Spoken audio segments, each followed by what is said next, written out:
This ABC15 Flash Briefing is sponsored by Sanderson Ford. All roads lead to Sanderson Ford.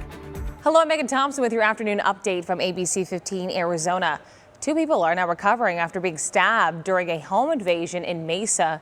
This was the scene near Mesa Drive and Broadway. Police telling us someone broke into the home while 3 people were inside. 2 of them were stabbed, and they are now at the hospital. There are no suspects in custody yet. We will keep you updated with any developments. A federal appeals court tossing out Carrie Lake and Mark Fincham's lawsuit alleging voting machines violated their constitutional rights. The ruling says the pair never presented evidence to prove the machines used in Arizona to count ballots had ever been hacked. Lake lost Arizona's last governor's race, while Fincham lost the Secretary of State race.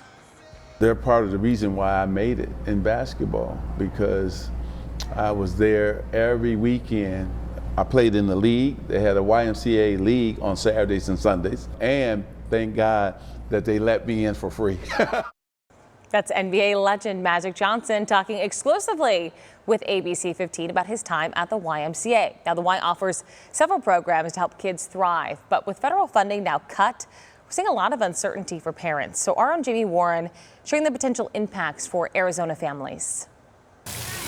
At Rio Vista Park in Peoria, Courtney Flathers tells me she's had to make some tough choices when it comes to who's watching her little ones while she's at work. Before we moved, we paid noticeably more in childcare costs than we did for our mortgage. You know, it's also determined like how many kids we decided to have, right? Like, as we're budgeting, we're like, okay, can we afford to put 3 into childcare, or should we stick with 2? And she's not alone. I watch my sister's kids so that she doesn't have to pay that price for childcare. But now what's an already expensive choice make it even pricier.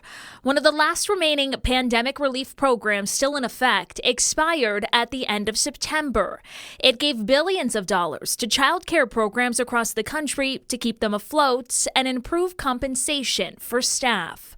A survey by the National Association for the Education of Young Children shows 43% of centers say they'll now be forced to raise tuition for working parents. 23% will serve fewer kids. 27% say they'll cut wages for staff, which is already hard to retain. At the YMCA, we've already heard from quite a few parents who are like, what's going to happen when my scholarship is gone? How do I fund childcare? Kirsten Gray tells me about 100 of the kids they care for get scholarships to attend their programs. 20 of them are in this very room. Right now, they're funded through June. But we don't know what that's going to look like for those families after that. We're not going to turn a family away to an inability to pay. We're going to do what we need to do, but it's going to be tough. With the pandemic funding, she says the Y was also able to raise pay and promote and hire full-time staff with benefits while supporting their continuing education. We are committed to maintaining all pay and employee benefits for our employees. Our biggest fear right now is how, we know there's going to be a huge need in the market for more childcare, is how do we continue to not just recruit staff, but high quality staff. And that'll be crucial because the funding also allowed them to build more classrooms. And right now, they do have space to serve 300 more kids. Gray giving this message for parents. We've been able to give them confidence that our doors are staying open, but we are always working hard just to say, okay, how are we going to maintain it for not just the children we already serve, but all the children who potentially are going to need a spot with so many childcare providers closing. As we talk about the most accurate forecast, I'm meteorologist Iris Hermosillo. We continue to track the triple-digit heat. Now, on average, our last triple-digit day is October 5th, and while we hoped to end up near average this year we hope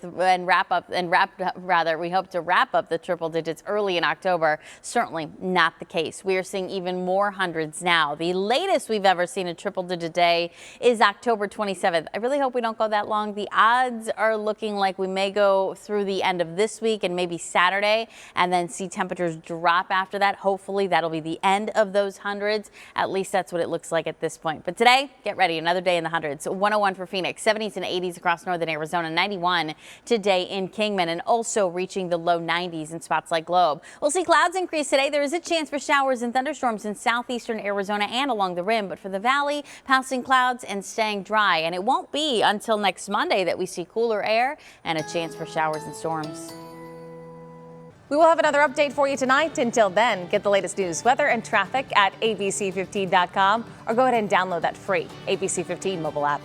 This ABC 15 flash briefing is sponsored by Sanderson Ford. All roads lead to Sanderson Ford.